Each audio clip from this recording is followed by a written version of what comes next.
sekarang tradingnya apa? Kan gitu pertanyaannya. Ada yang disebut cryptocurrency, ada yang disebut dengan forex, ada emas, ada saham.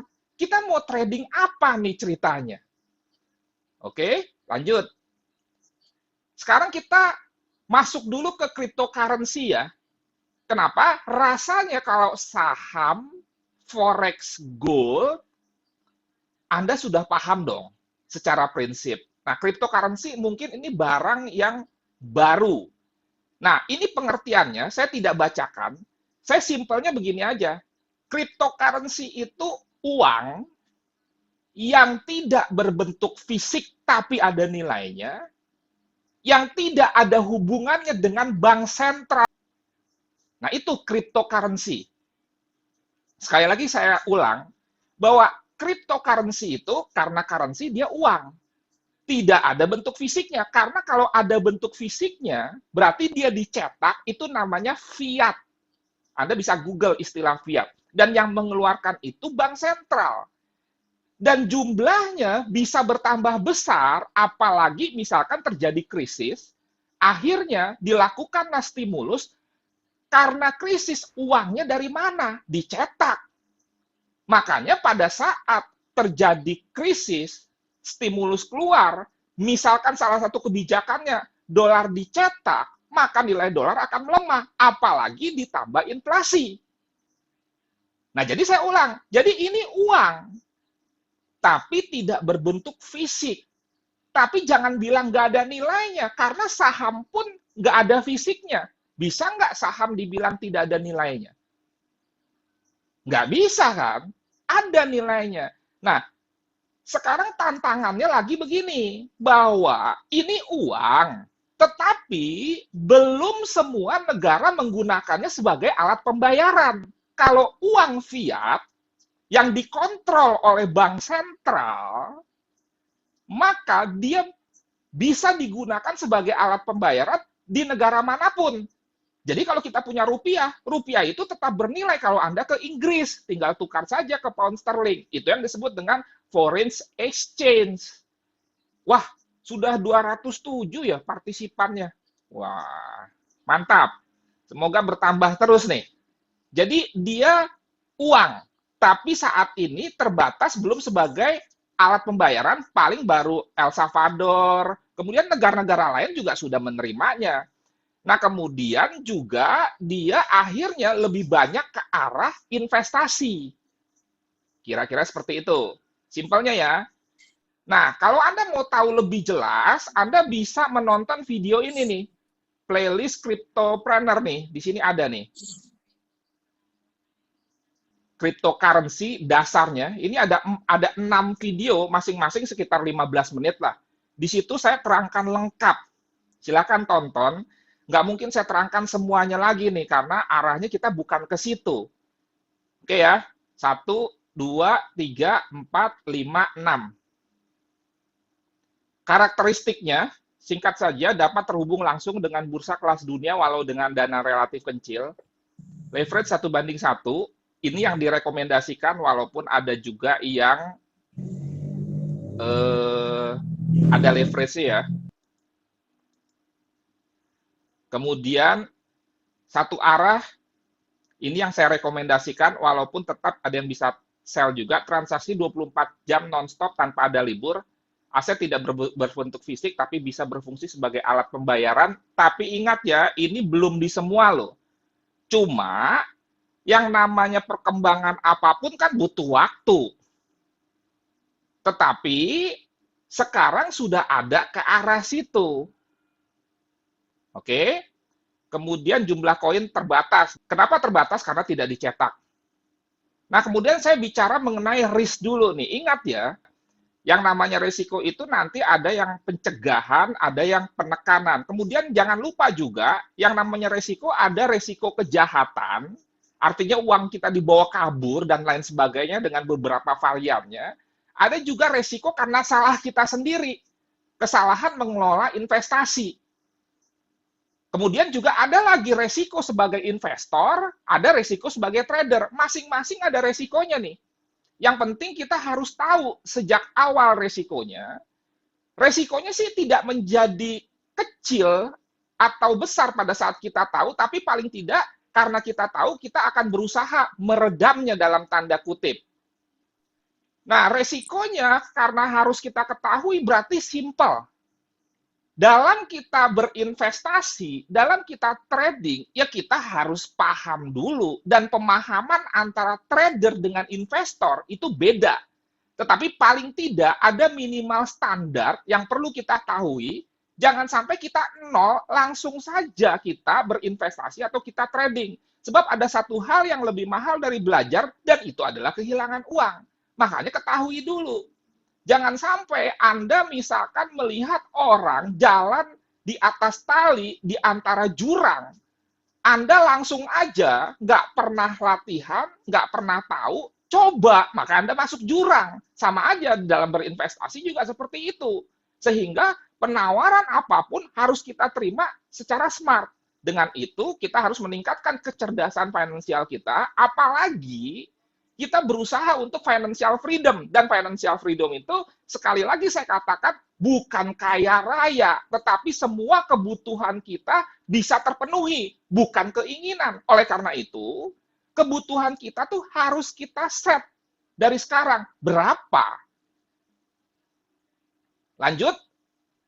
Dalam rangka menekan resiko juga, berarti kan tadi saya katakan dengan kita mengetahui. Secara singkat saja saya sampaikan, kalau kita misalkan bicara cryptocurrency, maka kita investnya di yang disebut koin apa. Jadi kalau misalkan forex, itu kan semuanya bagus dong. Ada Swiss franc, ada USD, jelas bagus. Karena dia mata uang yang dikeluarkan oleh negara, dikontrol oleh bank sentral. Jadi nggak ada yang jelek. Di mata uang, komoditi, di saham, ada nggak yang jelek? Ada. Saham gorengan. Coba tuh saham-saham yang, mohon maaf, becok. Itu kan saham gorengan. Nah, kalau yang bagus-bagus namanya apa? Blue chip. Jadi tidak semua saham bagus, semua mata uang yang kita tradingkan secara prinsip bagus, komoditi juga begitu. Tetapi saham tar dulu. Ada yang disebut dengan gorengan. Kayak kasusnya Jiwasraya. Ternyata diinvestasikan di saham yang tidak jelas oleh manajer investasinya. Saham gorengan. Padahal notabene plat merah. Kenapa enggak ditransaksikan di Telkom aja, di BRI aja, kan harusnya begitu. Nah, ya sudah, kita singkat saja, nggak usah bahas itulah. Nanti kesempatan lain kita bahas lebih dalam. Nah, ini 10 koin dengan kapitalisasi pasar terbesar. Ini 10. Jadi kalau Anda mau aman, ya pilih saja 20 atau 30 koin yang kapitalisasi pasarnya terbesar di dunia. Sudah.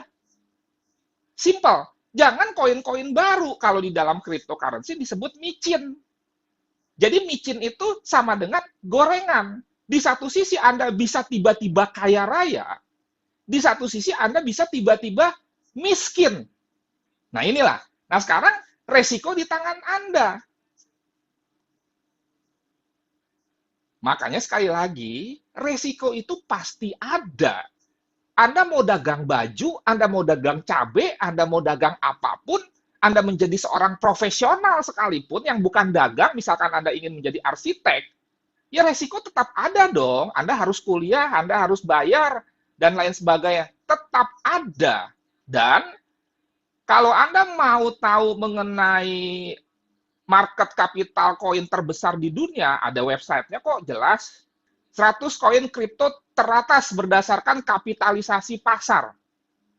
Ini kan sama saja seperti blue chip. Ada misalkan 30 saham terbaik di Indonesia, salah satunya BRI, BCA, Telkom. Pertanyaannya, bisa tutup nggak? Bisa. Semuanya bisa, tetapi prosentasenya sangat kecil. Nah sekarang Bitcoin, Ethereum, Binance, Solana, Cardano, Ripple, bisa tiba-tiba jadi nol nggak? Bisa saja, tetapi kemungkinan itu sangat kecil. Saya nggak pernah bilang nggak bisa, karena di dalam resiko nggak ada yang pasti. Resiko itu datang dari sebuah keadaan tidak pasti. Persoalannya nggak ada yang pasti. Makanya begitu ada ketidakpastian, ini logika struktur berpikir tentang resiko loh. Begitu ada ketidakpastian, pasti ada resiko. Tinggal nanti balik lagi.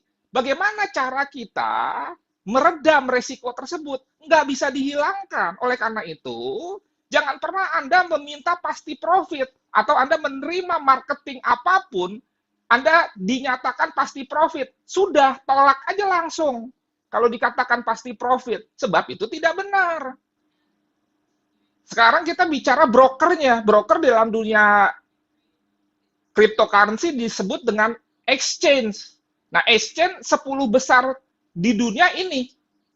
Jadi, sekali lagi dalam kerangka menekan risiko, maka bukalah account yang jelas-jelas di level internasional terbesar. Kalau di Forex Gold nih, ini seperti big boy nih. Siapa saja itu? Citibank, JP Morgan, Deutsche Bank, Bank of America. Nah inilah. Linknya ada juga kok, jadi terbuka sekali. Jangan buka account di exchange atau broker-broker yang nggak jelas. Itu bahaya. Jadi yang jelas-jelas aja, atau kalau Anda mau di lokal yang terregulasi Bapepti, silahkan Anda menggunakan salah satu dari 12 ini. Dan ini juga membuktikan bahwa di Indonesia, cryptocurrency sudah diterima sebagai alat investasi ya. Saya nggak ngomong sebagai alat pembayaran loh. Dan itu di bawah ranah Bapepti. Nah ini, toko kripto, Pintu, Indodax, dan lain sebagainya. Jangan yang di luar 12 ini. Kalau Anda mau di internasional, jangan di luar 10 ini. Masalahnya kan kalau di Forex Gold, Anda nggak bisa buka account di Citibank. Betul nggak? Dibutuhkan dana yang sangat besar untuk Anda diterima sebagai investor. Kalau misalkan Binance, $100 pun bisa, $250 pun bisa. Nah, sekarang logikanya, kalau kita bisa berinvestasi, buka account di Citibank-nya dunia kripto, ngapain di broker-broker yang nggak jelas? Nah, itu logikanya. Sekarang kita lanjut. Saya ingin membandingkan sedikit mengenai mata uang yang dikeluarkan oleh bank sentral, kita udah tahu rupiah dan lain sebagainya, dengan cryptocurrency ini. Ingat ya, bukan dalam soal profitnya, enggak. Saya enggak membandingkan ini dalam hal reward loh.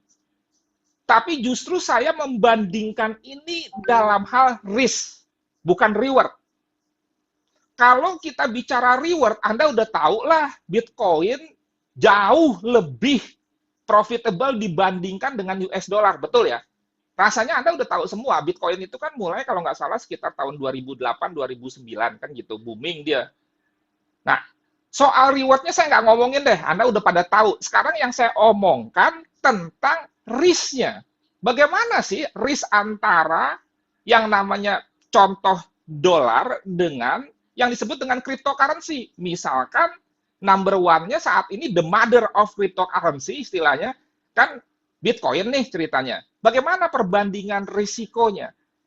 Nah, kalau kita bicara cryptocurrency itu kan sebetulnya terbentuk dari ketidakpercayaan market, mulai dari generasi Y, disambung lagi generasi Z, akan peran bank sentral. Itu dimulai dari 2008 loh. Itu sejarahnya, kan Amerika terjadi krisis. Kenapa sih bisa seperti itu? Orang mulai nggak percaya kepada bank sentral yang tersentralisasi, akhirnya keluarlah yang terdesentralisasi. Keluarlah cryptocurrency ini. Sebetulnya itu bentuk perlawanan, bentuk ketidakpercayaan. pada prinsipnya akhirnya bank sentral berbenah dan dia juga mulai menerima cryptocurrency ini walaupun belum sepenuhnya, tetapi itu kan butuh waktu. Nah, oke, kita lihat. Kalau Anda perhatikan, kita bicara dolar indeks nih, USDX, lihat, ini turun ke sini loh. Sekarang Anda hitung, misalkan dolar indeks 104, pernah ke sini, 89,00. Ini turun berapa persen? Coba hitung pakai kalkulator. Kira-kira berapa tuh? Dari sini ke sini. Nanti Anda cek sendiri ya. Saya cuma ingin memberikan informasi begini loh. Bahwa Anda megang USD fisik, tetap ada kemungkinan nyangkut. Itu yang mau saya sampaikan. Dan pernah USD nyangkut 40%, bahkan 50% dari harga tertingginya. Jadi ngitungnya gini, misalkan dia harga tertinggi 100, misalkan nih, terus dia turun ke 50, berarti kan itu nyangkut 50% kalau Anda beli topnya. Ini juga perlu, karena beberapa pihak dengan lebay menyatakan kalau cryptocurrency turun, crash, dan itu orang kripto sendiri. Saya nggak setuju dengan istilah crash. Seolah-olah kalau crash itu seperti kiamat gitu loh. Itu kan koreksi. Jadi kalau Anda cek dolar, terus Anda pegang euro, Anda pegang rupiah coba. Rupiah pernah ke 14.000, berarti kan melemah, pernah ke 20.000. Jadi saya ingin memberikan gambaran mengenai risk-nya, ya sama aja. Cryptocurrency kalau Anda perhatikan, dia juga memang ada turunnya. Sekarang coba kita cek ya, cryptocurrency misalkan BTC USD nih. Ini harga tertingginya 68.000. Nih, 68.000. Sekarang turun ke 45.800. Turun berapa persen ini? Bisa dihitung. Dan ingat nih, pada saat dia naik ke sini, turun ke sini. Ini koreksi, bukan crash.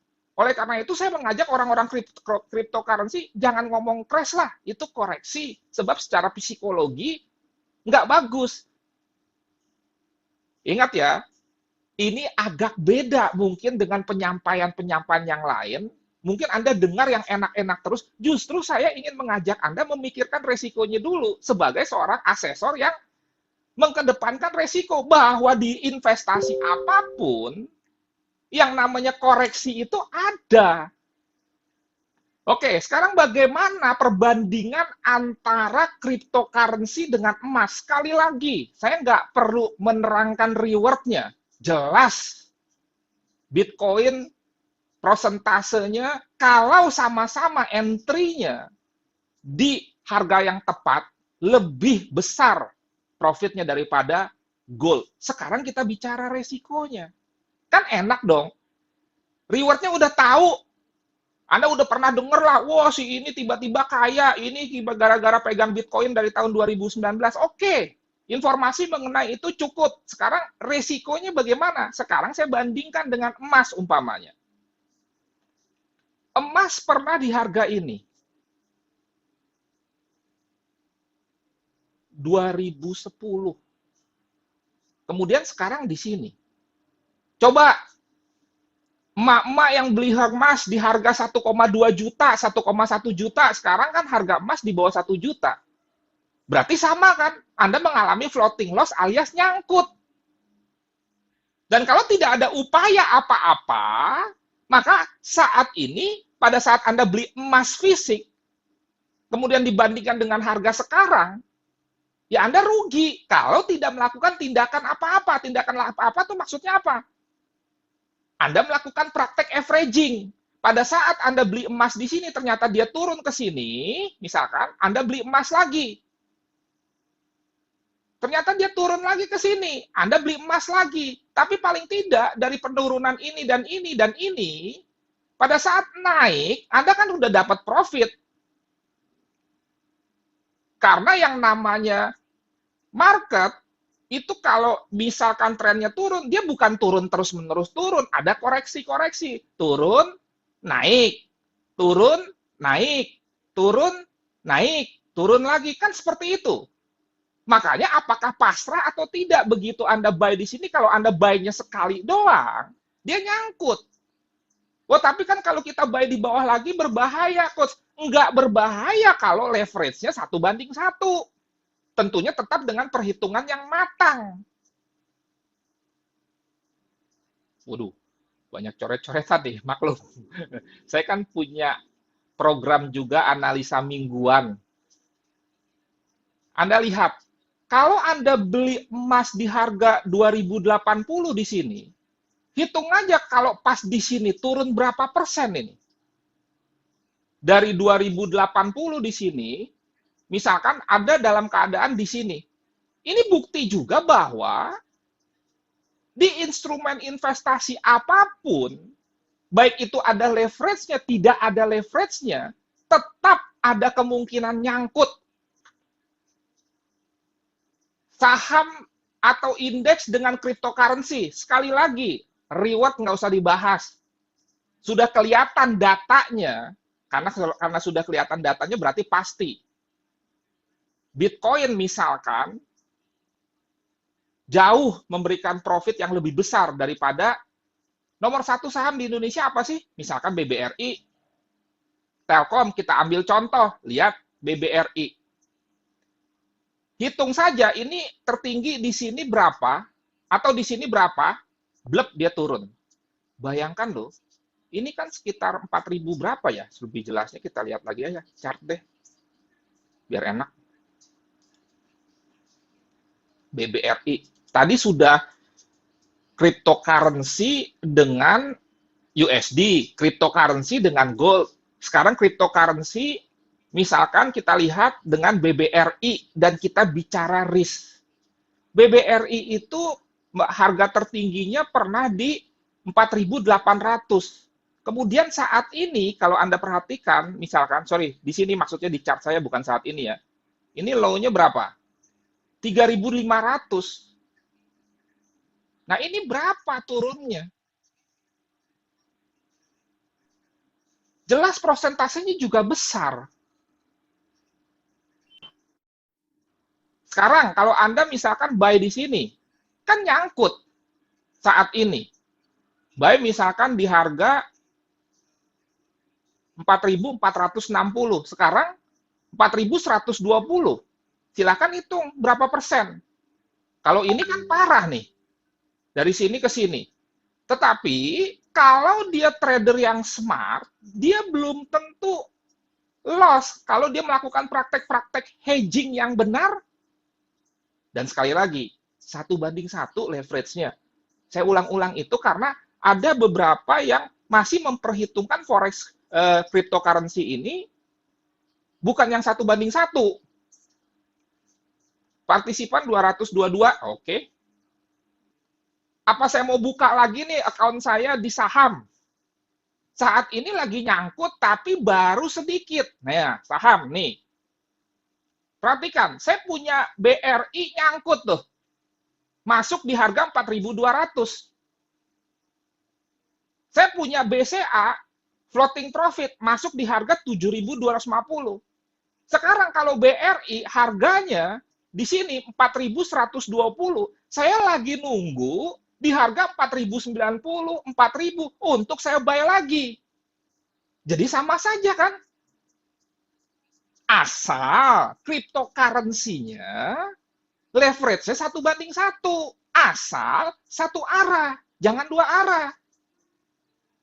Ini saya tunjukkan di saham, lagi floating loss. 400.000. Saya lagi nunggu, belum dapat. Di 4.000-an atau 4.050 saya nunggu, belum dapat. Di sini ada buy limit juga, GTC buy order. Jadi sama saja ya. Lanjut.